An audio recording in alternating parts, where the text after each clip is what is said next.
Welcome back to your Daily Dose. My name is Robert here with my pal and co-founder of Yes and Exercise, Susan Scarlett, and we're talking about Dangerous Stories, the new blog. Please go read it on our website, Rewriting the Dangerous Stories in Parkinson's. And, we've talked about a little bit the danger of the I'm fine surface level stories. We talked about stakes. And now there's this term that got brought up early on in the first episode, which is rebranding Parkinson's.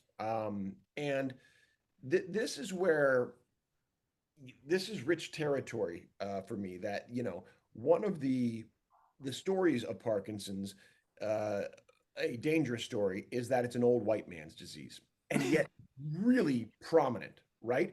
I mean, you as a Yeah, it is. woman, and I'm guessing that was there any pushback to the idea of you having Parkinson's merely on being a woman? Number one, did that ever come to you? People, I don't think so.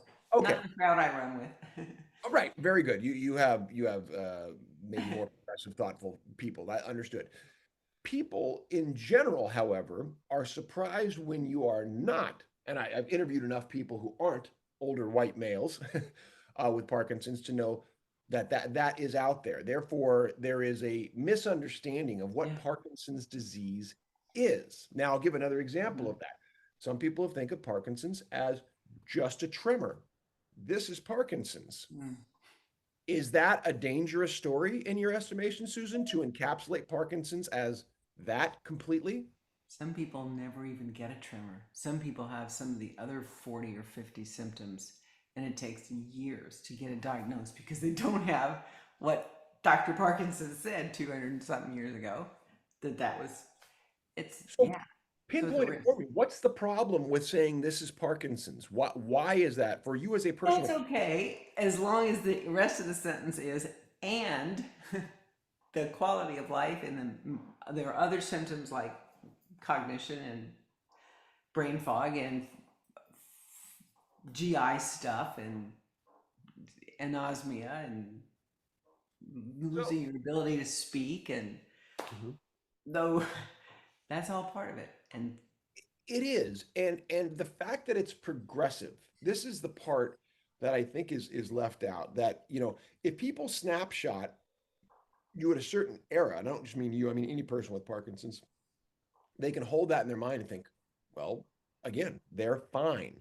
I saw them. They don't appear that much worse for the wear. It's not acute. That doesn't mean that it isn't Parkinson's. Here's another dangerous story. You don't look like you have Parkinson's. That's a dangerous you're too story. young. You're too young to have Parkinson's. Yes. These are dangerous stories because they minimize the person with Parkinson's, and perhaps even, like you were expressing, can have the person start to believe it themselves and put themselves in the honeymoon period and maybe not take care of themselves or Yeah, try to, live as if they didn't have Parkinson's. The lack of acceptance yeah. Mhm. um, can lead to a number of challenges, you and know. and and that happens. That can happen many times in the course of a single person's disease process. Every time I get a new symptom, I have to go through this whole Correct. roller coaster thing again. Well, that's one of the stories you just mentioned right there. That's important to note. You don't just get Parkinson's and then you get a checklist and go, these are your three things and you're done.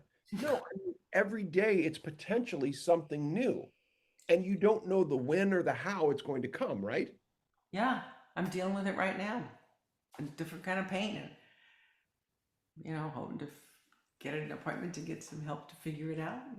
Is it Parkinson's or is it not? And When we began our work with, especially with improv, right, which we've done for 5 years now, I mean, pretty great stuff, right? And really diving into people. One of the kind of holes in the water we used to do in front of every class. We don't do it as much anymore, but we had those lists of words, right? The power yeah, words and people, and had them when we were doing as a clinical trial, had them respond to something to just give them a check-in at the front. What are you thinking or feeling right now? Do you remember what was, what were some of the top chosen words or phrases in that list? uh, fear. um, Fear of the future, yes, yes, the right? unknown.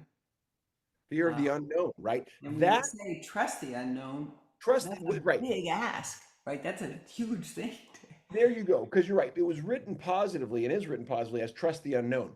And people were attracted to that because of how challenging that was. And at the same time, how much they wanted it to They be true. want, yeah, that, yes. Because, like you I'm said, still there. yeah. I mean, So, it is degenerative, and that is scary. You know, I've got a mom that's 100 years old. I got really good genes, and damn it, I don't want to have a degenerative disease and live to be 100. That's not a blessing to me. that's that's very well said. All right, we're going to come back with the next episode. Great job, Susan. Okay.